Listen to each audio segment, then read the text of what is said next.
Assalamualaikum warahmatullahi wabarakatuh.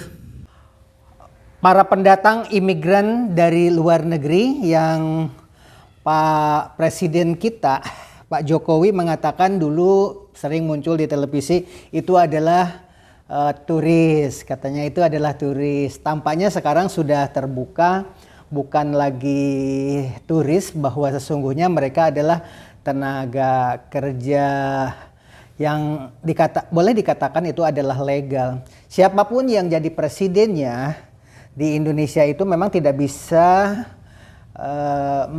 menghindari dari produk-produk luar negeri seperti ini.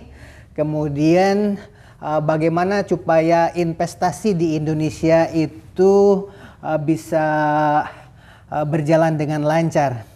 Salah satu di antaranya adalah kerjasama dengan negara Cina. Tetapi untuk itu mari kita tonton dulu video berikut ini ya, yang boleh dikatakan ini tampaknya seperti mengerikan. Prediksi 2024, kalau 10 proyek reklamasi itu jadi, termasuk di Teluk Benoa Bali, akan ada 200 juta rakyat Cina daratan yang akan menempati 10 proyek reklamasi. Ancamannya saya diancam 10 tahun penjara. Tidak tanggung-tanggung. Yang melaporkan itu adalah Eva Sundari, DPP PDIP Pusat. Juhairi Misrawi, DPP PDIP Pusat. Kemudian DPW PDIP Surabaya, Jawa Timur. Akhirnya 6 penyidik dari Bareskrim Mabes Polri langsung menyidik saya. Saya ditelepon Mabes Angkatan Darat dari Bais. Ustaz, mohon bahaya komunisme disosialisasikan di tengah-tengah masyarakat Indonesia. Jadi saya bingung, Pak. Mabes Polri melarang, Mabes Angkatan Darat memerintahkan saya. Saya tanya kepada Bareskrim yang penyidiknya itu, saya boleh tidak melakukan gugatan balik kepada Buzzer Istana? Nggak bisa, Ustaz. Buzzer Istana itu dilindungi negara. Buzzer itu digunakan untuk melecehkan Allah, melecehkan Rasulullah, melecehkan Al-Quran, melecehkan Islam, melecehkan ulama. Itu kalau buzzer ini, Pak, di Brunei mati sudah itu. Dihukum mati sudah itu. Ustaz, ini di Jawa Timur mulai dari Surabaya sampai kecamatan itu semua sudah jadi jongosnya Cina. Indonesia sudah tidak punya kedaulatan lagi. Kira-kira tanda-tandanya sudah muncul enggak, Pak? Sudah.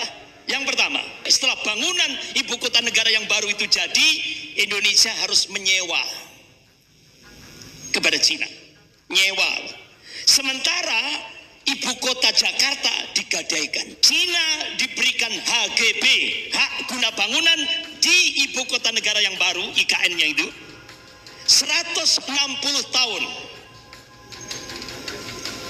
Artinya ini penjajahan tanpa perang. Nama investasi itu ternyata artinya itu penjajahan. Warga negara Cina daratan boleh nempat di Indonesia 10 tahun. Akhirnya rakyat Cina daratan tiap hari memenuhi Bandara Soekarno-Hatta, Bandara Kendari, Bandara Manado. Pemerintah Cina akan melakukan akselerasi, percepatan, ingin menjadikan umat Islam di Indonesia itu Muslim sekuler. Rakyat Cina daratan yang datang ke Indonesia itu tidak akan balik ke Cina lagi. Apa yang dikabarkan oleh Rasulullah akan terjadi peperangan antara kaum muslimin dan mata sipit, Ya'jud wal Ma'jud, yang membantai 6 pengawal Habib Rizik Syihab. Terbongkar juga, muncullah kasus Sambo. Itu uangnya Sambo itu dimasukkan ke rekeningnya Brigadir Yosua. Berapa, Pak? Yang kemarin persidangan diumumkan 100 triliun. Akhirnya terbongkar. Siapa calon presiden oligarki tahun 2024? Ini terbongkar juga. Ternyata sudah disiapkan oleh Jenderal Sambo. Siapa Kapolri tahun 2024? Sudah disiapkan rapi sekali. Akhirnya gagal, berantakan. Cita kalau sudah keluar dari penjara beliau akan mendatangi Presiden Soekarno dan memberi maaf terlebih dahulu. Bukan minta maaf loh Pak, memberi maaf terlebih dahulu. Itu cita-cita Buya Hamka. Tiba-tiba ajudan Presiden Soekarno datang ke penjara, menyerahkan secari kertas kepada Buya Hamka. Begitu secari kertas ini dibuka oleh Buya Hamka mengucapkan kalimat istirja, inna lillah wa inna ilaihi rajiun. Ternyata Presiden Soekarno meninggal. Jadi cita-cita Buya Hamka tidak kesampaian. Tapi di surat secari kertas itu ditulis oleh Presiden Soekarno, asli tulisan Presiden Soekarno, minta kepada Buya Hamka untuk menjadi imam sholat jenazah Presiden pertama Republik Indonesia. Allahu Akbar. Artinya apa? Presiden Soekarno merasa bersalah menjebloskan seorang ulama yang istiqomah ke dalam penjara gara-gara menolak ideologi Nasakom. Di belakang saya ini adalah mainan anak-anak. Ini banyak sekali ya, dari mulai barang-barang plastik, karpet, kemudian termasuk ini adalah tenda untuk camping. Semuanya adalah buatan luar negeri. Mungkin ada satu-satunya atau beberapa buah saja yang buatan Indonesia seperti ini. Tampaknya harimau ini terbuat dari kayu ya. Ini buatan Indonesia asli ya. Mudah-mudahan produk seperti ini itu bisa merebut pasaran. Karena apa? Ini benar-benar dikerjakan secara tradisional, mempergunakan tangan tanpa mesin ya. Ini mungkin buatan Indonesia salah satu. Di samping itu juga ada boneka. Nah, ini juga buatan Indonesia. Salah satu contoh di antaranya ya.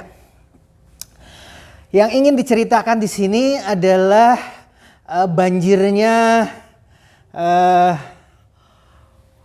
para pendatang imigran dari luar negeri yang Pak Presiden kita, Pak Jokowi mengatakan dulu sering muncul di televisi itu adalah turis, katanya itu adalah turis. Tampaknya sekarang sudah terbuka, bukan lagi turis, bahwa sesungguhnya mereka adalah tenaga kerja yang boleh dikatakan itu adalah legal. Siapapun yang jadi presidennya di Indonesia itu memang tidak bisa menghindari dari produk-produk luar negeri seperti ini. Kemudian bagaimana supaya investasi di Indonesia itu bisa berjalan dengan lancar. Salah satu di antaranya adalah kerjasama dengan negara Cina.